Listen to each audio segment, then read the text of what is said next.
We have Chief Deputy, is that right? Yeah. Okay. Steve Albarado with us, and he will go ahead and give us an overview of anything new, ask any questions. Steve, thank you for coming. Would you like me right up here? Yes, or wherever you would like to. Well, thank you for inviting me. I'm trying to think how many times I've been asked and have come to this meeting, but I think it's probably 3 or 4 times. And sometimes I have with me the D.A.R.E officer, and sometimes I have the sheriff. But I do enjoy coming and talking to you a little bit about what's happening in the world of law enforcement right here in your community. So I'm going to share that with you on some of the things that may be interesting. So I'm going to talk about 3 things. I don't even know how much time I have, because I can talk for a while, but I'm not going to. We have about 35 minutes. Okay, well, I hope you have a lot of questions. No, it'll be just fine. First is an introduction of myself, so you know who you're looking at and who's talking to you. My name is Steve Albarado. I'm a lifelong resident of Pierce County. I was raised in Pierce County on a little hobby farm just south of Ellsworth. And went to school in Ellsworth, and I went to college up at River Falls. And after trying a lot of different things, I decided I wanted to get into law enforcement. I was about 25 years old. Been with Pierce County for 25 years. I've worked myself up through the ranks. I used to be a dispatcher and a jailer, first on the force. Went on to patrol, then went down as the D.A.R.E officer, drug abuse resistance education, which is one of the things I'm going to talk about. And then I had a big decision to make, and that was to apply for a promotion to be the jail administrator. So I took that about 5 years ago, and then another opportunity came up for the chief deputy position, which I did apply for, and I was awarded that position January 1 of this year. Chief deputy means that you're second in command of the sheriff's office. So I'm just underneath Sheriff Nancy Holby. And I'll talk a little bit about what that entails too as I go through. But on a personal level, my wife is a travel agent, works out of the River Falls Travel Leaders. And she's been there over 20 years. We have 4 children, ranging in the age of 19 down to 5. So very busy at home with running the kids to different sporting events and starting to look at schoolings for the older boy. But really busy at home. We live right in Ellsworth. So, 3 things I'd like to talk about today. First and foremost is about our new facility and how that is working out for us. It was a lot of money, and I think that you deserve to know how things are going with our brand new law enforcement center. Second thing I'm going to talk about is the D.A.R.E program and what that means to our community. And then the last thing is going to be things that are kind of plaguing our community as far as criminal activity. So you have an idea. It won't come as any big surprise. Then after that, I'm going to take questions. I really encourage you to ask questions, because a lot of times that's when we learn the most about, and challenge me, what's going on in the community? What are some different things that are happening? And I'm happy to do my best at answering that. My job as chief deputy, my number 1 job is to protect the sheriff, protect the office of the sheriff. So if you know Sheriff Nancy, sometimes she can get to be talkative, and I go into meetings and I walk out of the meetings and I say to her, we had a plan, we had a script, but my job is really to protect her and make sure that we're going down the right path. We are fortunate to have her as our sheriff, and she's passionate about what she does. She has a heart of gold, and her decision making is based on what is best for our community. She is so popular as a sheriff. She's on probably every law enforcement board in the state of Wisconsin, and she's on national boards as well. I have to take her to the airport on Saturday morning, going to Phoenix. She's on board of directors for the D.A.R.E program as a law enforcement officer, and so she's going down there for some meetings. But she is a very, very popular sheriff within the state of Wisconsin and nationally as well. So we are very fortunate to have her.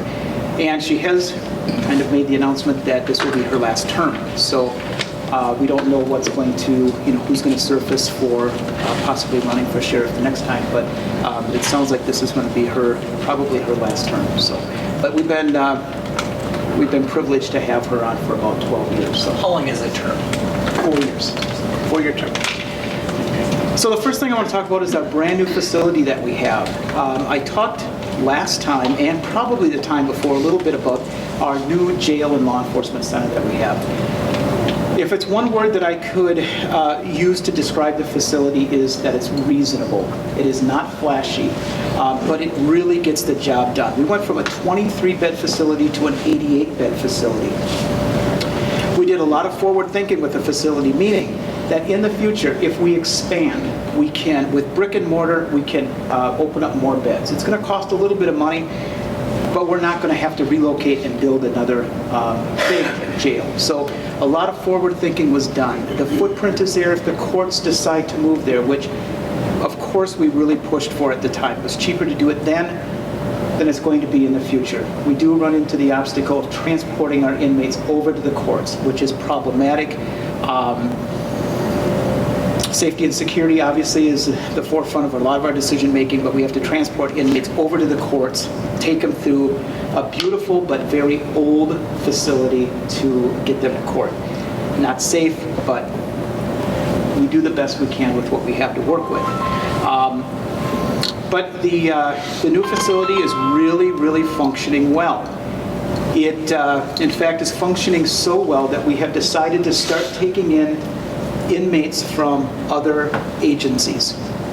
So we do have Washburn County that we have taken inmates in, somewhere between 5 and 7. We do charge them because they have to pay for their meals and I shouldn't say doctor visits so much because they pay for those up front, but we do receive money from Washburn County to house their inmates. St. Croix County, we have started to look at a contract with Eau Claire County as well to bring the inmates in. We're hoping to generate $150,000 a year by bringing them in. With that, there are some expenses with that, but for the most part, those agencies are responsible to cover all of those expenses. So we're generating money we have the bed space right now because we're not at that level. Currently, we have about 55 inmates. And so with our capacity at 88, we like to be somewhere around 65 is a nice comfortable level for us that allows us to move inmates around. But it's really doing well. Our number one goal is that when the inmates come into our facility, we understand that they're in crisis. A lot of them are in mental health crisis, our number one concern in the jail. But we want them to be released out of our facility in better condition than when they come in. A lot of times that just means they're sober. But when they get released, we want to make sure they have resources in hand to help give them a little bit of a boost that they can get onto the right track. While they're in custody, we have programming. Now, I understand that this could be controversial, where some of you may think, why are we doing all of this? Back in the old days, it was bread and water. They got it. They sat and thought about what they did. But the reality is that didn't work. So we do a lot of programming. Anger management, parenting classes, GED, literacy. If someone doesn't know how to read, the average reading level in our facility or in the facility across the country is about 3rd grade reading level. So we do have teachers that come in and we, if they're interested, teach them how to read or get them up to a higher reading level. We started something this year that has been very, very popular, but that's knitting. Knitting is very therapeutic and it gives them something to do. So all of the things, all of the products that we receive are donated, and everything that we send out to our military, the Humane Society, we make doggy sweaters. We have scarves that we give out to needy children and families in Pierce County through our Shop with a Cop program that we have. So everything that comes in, they make, and it gets distributed out. So it's been very, very popular. The inmates enjoy it. Again, it gives them something to do. But we probably have 30 different programs that keep them busy all day long to help teach them that when they get released, that maybe they could have a little bit of an idea of, I should say, a little bit better head start than when they came in. Of course, AA, Alcoholics Anonymous, Narcotics Anonymous, these are other things that we provide. Church programs, they're fed in through, streamed in through the internet. So we have Bible studies, and it doesn't matter if we have Christian Bible studies, Jehovah's Witness, any type of religion that wants to come in. If there's a need for it, we find somebody that can come in and talk to them. So, facility is operating just the way we hope that it would. It's, I can't even begin to imagine what it would be like to go back to what we had. We spent about $7 million housing our inmates out to Pepin, Dunn, St. Croix County, anybody else that would take our inmates. So it is nice to be able just to take care of ourselves, take care of our own inmates, and to help other counties out now in need. Steve, there's been a lot in the press in the St. Paul paper about the prisons having a lack of staff, and all employers have a lack of staff. Is that a problem with the county or Big not? problem. It's a big problem. The sheriff and I struggle. If it's one thing that gives me a headache, which I have now because of the issue, but it is staffing. I posted in 28 days, I posted 92 overtime shifts to cover our vacancies. There is a tremendous need. I don't know why it is that it's so hard to get help, but it is. Pierce County is not unique to any other county or any other agency. Everyone is struggling in law enforcement, and I think a lot of it is the media. They've cast a dark shadow on law enforcement. You know, it's tough, and 99% of law enforcement are good people that want to help people. It's those 1%ers, and it doesn't matter what profession it is. You have those ones, and those are the ones that get blasted out. But I go out as a supervisor. I go out on a call where an officer saves somebody's life. We had one person just the other day that was not breathing, no pulse, and the officer saved their life, and they're doing well now today. So you don't hear about those. But yeah, staffing is a big issue. And the way it works in a lot of law enforcement agencies is you operate at minimum staffing. So if somebody calls in sick, takes a vacation day, it has to be filled with overtime. It's cheaper to pay overtime than it is to hire another person and then pay those benefits. So, yes. Looking at that, how about the future? So you look at, is there, obviously, it's hard finding new people, but how about the older people that are going to be retiring soon? Is it going to become much worse? Well, I hope not. So I've talked with the sheriff, and there's 5 of us on the admin team. And the sheriff and I and the 3 other admin team, we've talked about what can we do. We understand other agencies are just like we are, but let's try to be better than the others, and let's identify the issue. So we ask ourselves, well, what motivates people? Why come to Pierce County? So we have a brand new facility. They should want to come. It's the safest, very safe facility. And the bottom line is money motivates people. Pay them more money, they're going to come. To get the county board to agree to do that is another story. But maybe we could look at sign-on bonuses. Give us a year of employment, give you $2,500. That would be a cheap way to try to get people and encourage them to want to, But yeah, we have to look at different creative ways to get good people. So we're working on it. Don't have the answer to that yet. Yes, Tara. You had mentioned earlier about the transportation of the inmates to the court. How is it decided if they have to go over there or not? Because I know there's the video option, but what determines? Yeah, so we do have video court. If the attorney wants that person to be in court, we have an obligation to get that person to court. So if there is a need, if the attorney feels there's a need, we're going to make it happen. But we cannot just demand or require that you're not going to be able to have your day in court. They can have that day in court. We have found that more attorneys, for convenience purposes, are just doing the video court, and that does help us out a lot, and it keeps things really safe. So, but obviously, if it's a person can go to court a number of times before they have a trial, and trials they're going to go to court, but some of these first appearances and initial appearances they can do by video, and it's not a problem. So, yes.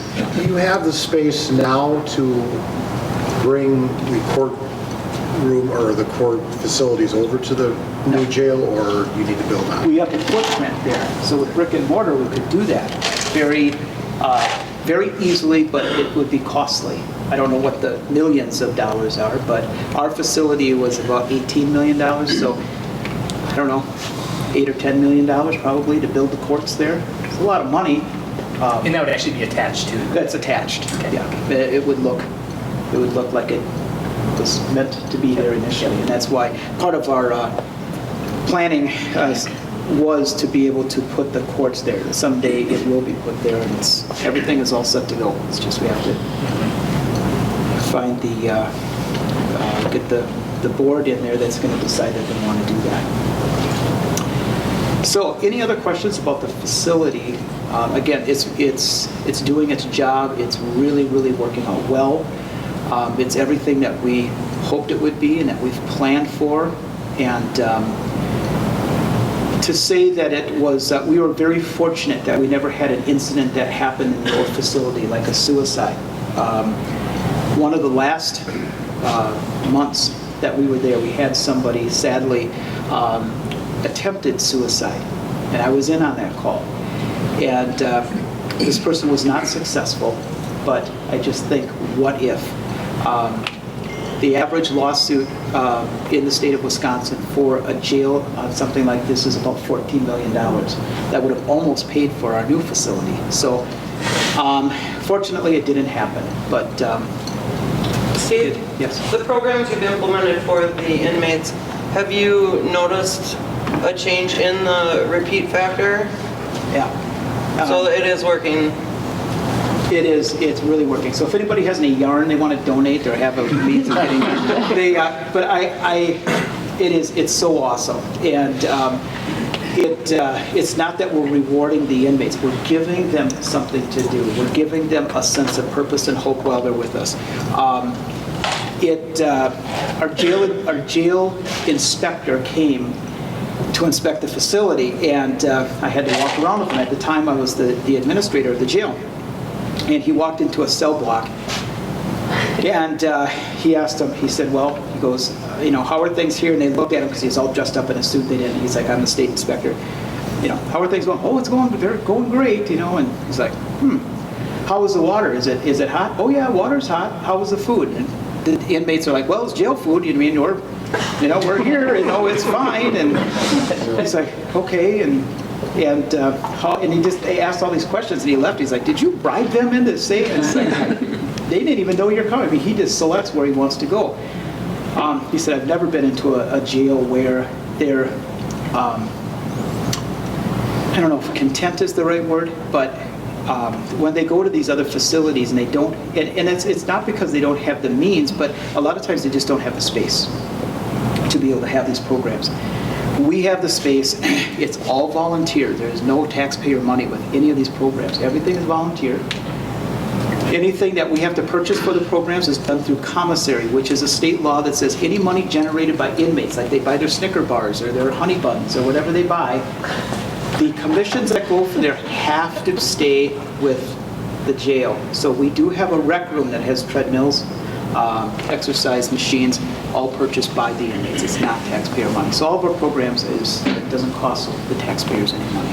But very popular, and we are seeing good results. Now, does that mean that everybody that walks out is, no, it doesn't, but it's the 1%ers sometimes that we can get to, that we can help out, but at least to give them resources. If they're in the military, we try to connect them with our veteran services. But we try to have a little compassion. We don't want them to come back. About 75% of the people come back. So that's why we have drug court and we have these different things. It's an attempt. We're trying. And a lot of the responsibility is on them. If they choose to go down that wrong path, well, they were provided opportunity. A lot of us, it's hard for us to put ourselves in their shoes because we maybe grew up with opportunity. And some of these just have a reputation for making bad choices. But we do all that we can. D.A.R.E program, something that's very passionate for me, drug abuse resistance education. It's where a uniformed officer goes into the schools and And we talk to children pre-K through 5th grade about making safe and responsible choices. I was a D.A.R.E officer here in Prescott and 12 other schools for about 7 years. And it extremely rewarding job for me to be in with the kids. Instead of going out on calls and seeing the devastation that drugs can cause on families, I was able to sit with kids and teach them facts about drugs, about alcohol use and being responsible with that. Prescott has a reputation of being one of the best school districts in the country with having the D.A.R.E program. And even though Sheriff Nancy and I might want to take some credit for that, it really is, the credit needs to go to the community because they've really embraced this program. I am an instructor where I teach police officers to be D.A.R.E officers. It's a 2-week training.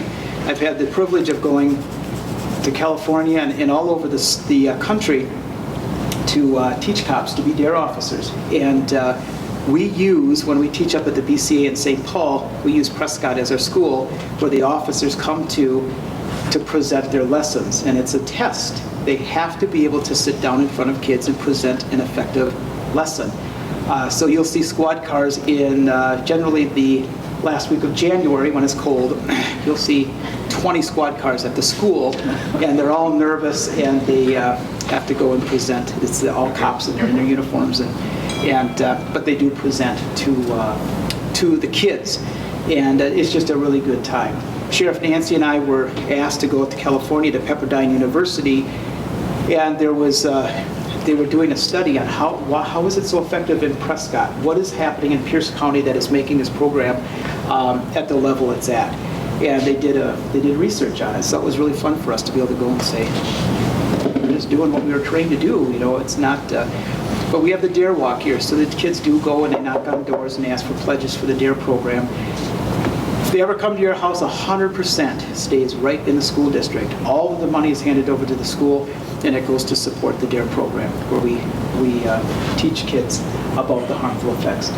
I would get phone calls, and I would get kids that would tell me about situations that they were in and how the D.A.R.E program helped them make the right choice. So we know it works. Every dollar spent, $26 is saved down the road just through prevention. So Sheriff Nancy and I are very, very big on prevention and work very hard with that. So Prescott's doing a wonderful job with the D.A.R.E program. Any questions about D.A.R.E or? You have statistics to prove that. It's all evidence-based, and that's through D.A.R.E America, which is the international or national. They have gone out and at Penn, let's see, it's a college, I don't know, somewhere out east that has done big studies. It used to be the D.A.R.E program way back in the day.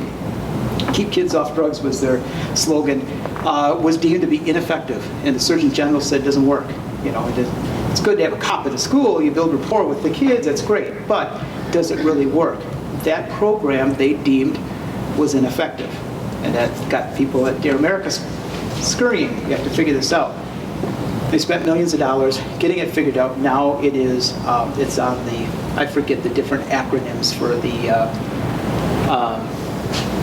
how effective it is in school, but now it is. So with that, we can get into the core curriculum, and our time is accounted for in the classrooms, because every minute of every day in the classroom has to be accounted for somewhere. If I was just an extra going into the school, they'd say, sorry, we don't have time for you. But because we can get into the classroom and they can use our time, 45 minutes, as part of civics, as part of these different guidance classes, every minute of our time that's in there is accounted for and credited through that. Do you know what types of changes they made between the old program and the new program? I do. It's what they did is they went to what's called social emotional learning. And this SEL, or social emotional learning, goes to talk about not so much about telling them that it's harmful, but why it's harmful to them. So it's one of our 10 classes that we talk about only talks about drugs. Just once do we talk about drugs in the class. And at that time, all we do is talk about alcohol, we talk about tobacco. We don't get into marijuana, meth, and all those others. The rest of the time is talking about how to get out of risky situations, agreeing to disagree with somebody, and building up those building blocks so if you're asked to use a drug, you're going to have those tools to get yourself out of the situation. So instead of just saying marijuana is bad or methamphetamine is bad, we go into the social emotional learning. And that was, I think, the key component that helped us get to that. So it was accredited for the schools. But very, very passionate about the D.A.R.E program. I had a big decision to make when I went from the D.A.R.E officer to jail administrator. And I hate to say, again, money motivates people, but with 4 young children and the opportunity for advancement, I had to decide. I still love D.A.R.E. I'm involved with D.A.R.E. I get into the classrooms and help out and still do the training portion of it, but I'm not in there on a daily basis. So we're lucky in Pierce County to have it because it does cost a lot of money. It's not free. But Sheriff Nancy is committed, and the schools are committed, parents and kids are committed. So it's in the community, so it's wonderful. Last thing. Oh, when do they come around and do the fundraising or whatever, knock on doors? In Prescott, it is in early November. They take about 2 weeks. We kind of try to plan it over like a holiday, so maybe Thanksgiving when they're with family and relatives.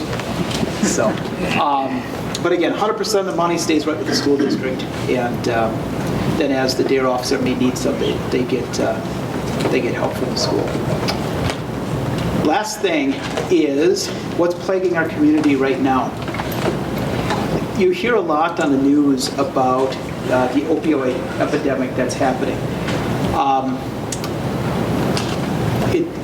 It's not that it doesn't happen in Pierce County, it's just not at the level that it is even in St. Croix County.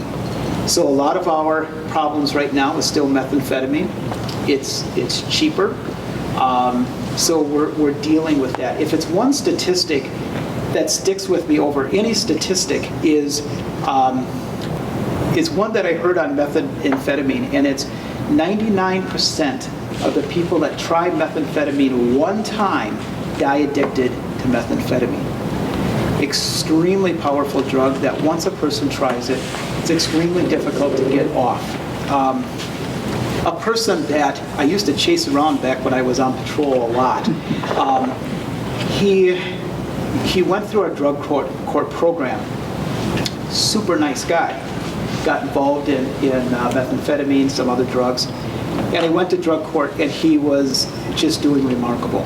In fact, I went to an outing at a church, and he was there, and he was celebrating something they had going on at Crossroads Community Church outside Ellsworth. And I saw him there, and he even came up to me and just talked to me. It's like, usually I see the backside of you running. But it was so nice to see him, and he was clean, and he was sober. And we had a long conversation about how happy he is now that he is sober. And knowing in my mind that most people, they may be clean today, they may be clean for a year or even longer. The reality is most people don't stay clean. However, I'm an optimistic person. I think you're doing great today. I'm happy for you, and I hope and believe you're going to be sober down the road. Sadly, over the weekend, I found out he was arrested. It's been a number of years, too. I think probably 2 or 3 years. And he was arrested, and he is back on methamphetamine. Again, not to say that the drug program doesn't work. It helped him for a long time, and maybe through help and treatment again, he can get some help. Super nice person. Most of the people in our facility are good people that have just made some bad choices. And we continue to work hard even though we struggle with that. Point being that, in my humble opinion, the drugs are still the root of a lot of our criminal activity. Burglaries that happen, we had in Ellsworth, which hasn't happened in decades. We had an armed robbery. The person was in a mask. We were able to what we believe proved this to be true. Had a gun, and at 10:45 on I think it was a weeknight, demanded a cell phone and purse from a lady that was getting out of her vehicle and going to her house. Very, very scary. Why would somebody do that? Were they impaired at the time? Does a mind that is clear do something like that? What was the motive behind it?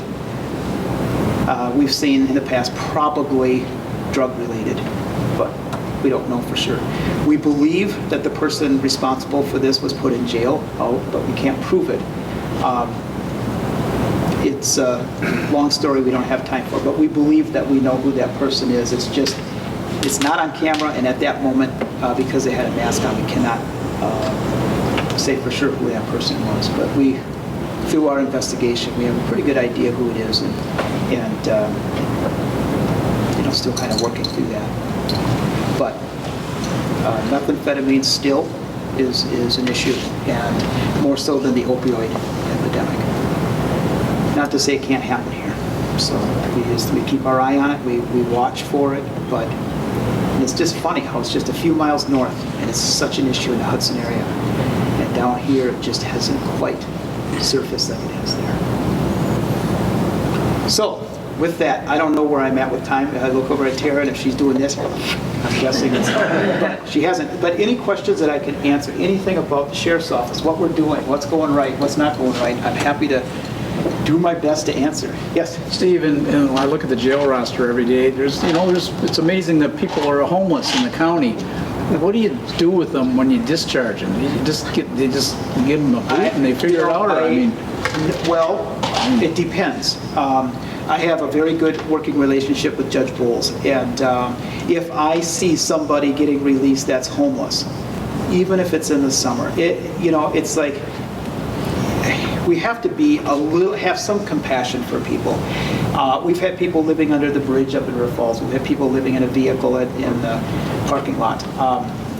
That's not, we have to try to do things. So if we have something like that, and if they're just getting released, we cannot keep them in jail. We can't say, you don't have a place to go, we're going to keep you. If we get the orders, we have to release. But that doesn't mean that we have to release and say goodbye. We can try to find them resources. So we do our best. Whether it's we have a lot of church groups that want to be involved, that want to help out. Last thing we're going to do is let somebody go. We have to remember, sometimes people get arrested when it's weather like this. They're in their flip-flops and a short-sleeve shirt. But when they get released, it's 20 below. I have had many times where I'm upstairs in my new office and I walk out and I see that somebody isn't dressed appropriate for the weather, and I'll give them a ride. Or I will contact a church group and say, this person, when we had shop go there, get some money and go over and get them a jacket and some appropriate shoes so they can get on their way. But yeah, the homeless, we're going to work with them and we're going to find everything that we can do. We're just not going to boot them. But they have to want to help themselves as well. That's where a lot of the mental health comes into it. If they're upset with us, they may just want to leave. We can't hold them. But if they see that we're caring, a lot of times they'll accept that help. Yes? So you consider a run for sheriff? I don't think so. I had thought about it before I got this position. To run for sheriff, you have to spend a lot of money. And, a person never says no, but I'm really happy where I'm at right now. And so at this point, I don't think so. So no matter who becomes sheriff, you'll still be... Yeah, I keep my, still secure? Unlike some states, yes. A lot of times, some states, if you're what's called the undersheriff, if the sheriff goes, you go. I don't have that. So I would keep my position as chief deputy and work with the new sheriff. That's my intent. You say it costs a lot of money just in the... To run for election. And that's their own money that they're using to do Yes. that? Yep. Really? Probably about $10,000 to run. Oh, wow. The first year after that, it goes down because you have a lot of your product, and if you keep it, but Sure. I like where I'm at. I tell you, I've said it, driving over here, I just thought, how lucky I am. I have a take-home squad car that a lot of people have to drive the cities. I don't take that for granted. Yes, I may have to get up in the middle of the night and go, sadly, give death notifications or things that I don't like to do, but I love my job. If everybody loved their job as much as I love my job, I don't know, maybe the positions would be filled, but I really enjoy my job. I like what I'm doing, so I don't see myself changing. Good. Anything else? Tara's looking at her watch. We got like 4 minutes.